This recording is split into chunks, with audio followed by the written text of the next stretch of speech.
რა თქმა უნდა, ჩემთვის ეს ემოციური დღე იყო და ასე მგონია, რომ მამისთვისაც, რადგან ამდენხნიანი პაუზის შემდეგ ის პირველად ნახე. შორიდან მქონდა მისთვის მისალმების შესაძლებლობა, თუმცა სამწუხაროდ არაფრის თქმის უფლება არ მქონდა. მე მოვისმინე მისი გამოსვლა სასამართლო პროცესზე, რომელმაც კიდევ ერთხელ დამარწმუნა იმაში, რომ ის არის სრულიად უსაფუძვლო და უკანონო დაკავებული და მის წინააღმდეგ არ არსებობს არანაირი სახის მტკიცებულება, მხოლოდ ერთი ფოტოს გარდა, რომელსაც ედავებიან და მგონია, რომ თუ ამ ქვეყანაში სამართალი არსებობს, ის ამ ყველაფრის გამო არ უნდა ისჯებოდეს და მისი გათავისუფლება უნდა მოხდეს რაც შეიძლება მალე, იმიტომ რომ ის არის სრულიად უდანაშაულო. ნინი,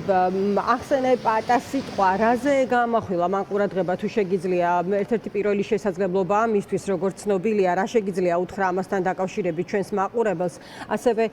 ბრალდების შესავალი სიტყვა იყო, ხო, ამ სხდომაზე, რა ითქვა, აი, როგორ შეგიძლია მოყვე თავად ამ პროცესის თემატიკასთან დაკავშირებით, აი, რა გაიგეთ ახალი, იმიტომ რომ იცი, რომ გარკვეული კითხვები არის, ხო, ამ საქმესთან დაკავშირებით, რომელზეც ჯერ პასუხები არ გაცემულა და თავად თქვენ რა მოისმინეთ ამ პროცესზე?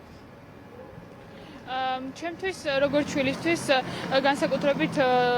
რთული მოსასმენი იყო შორიდან ამ უსამართლობის მოსმენა, რაც ზოგადად ამ საქმის ირგვლივ ტრიალებს, იმიტომ რომ კონკრეტულად მამაჩემზე ვიტყვი პატაზე, როგორც მან ახსენა თავისი გამოსვლის დროს, არანაირი მტკიცებულება არ არსებობს გარდა ვიდეო ჩართვისა, რომელიც იყო ვიდეო პერფორმანსი, როგორც მან ახსნა და ამ ვიდეოს გადაღების დროს მას არ ჰქონდა ინფორმაცია, რომ მოუწევდა ამ ვიდეოს გადაღება,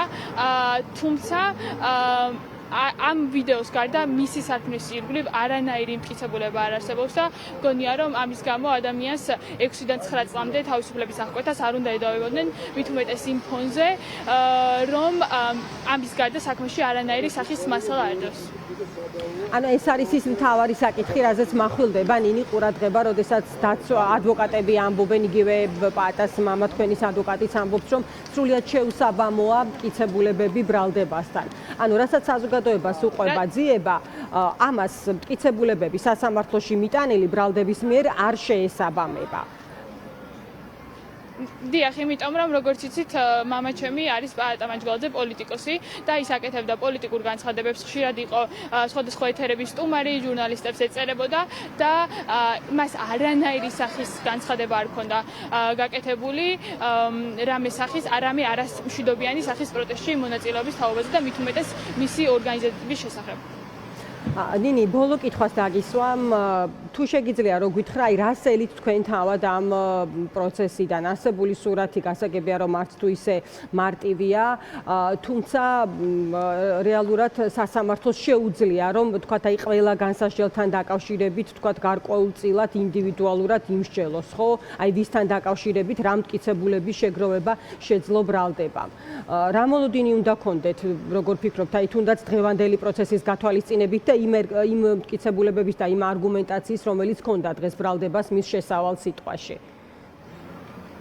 მამაჩემაც ისაუბრა პროცესის განმავლობაში საკუთარ თავზე და მეც მინდა აღვნიშნო, რომ რადგანაც ახლა მე მამაჩემზე ვსაუბრობ კონკრეტულად, ეს იმას არ ნიშნავს, რომ ამ სასამართლო პროცესზე სხვა დაკავებული ადამიანები რამის სახის დამნაშავეები არიან, მაგრამ მე უბრალოდ მამაჩემზე ვიტყვი, რომ თუ ამ ქვეყანაში ოდნავ სამართალი მაინც არის დარჩენილი, ის ანამდვილად არ უნდა დარჩეს პატიმრობაში და უნდა იქნეს გათავისუფლებული, იმიტომ რომ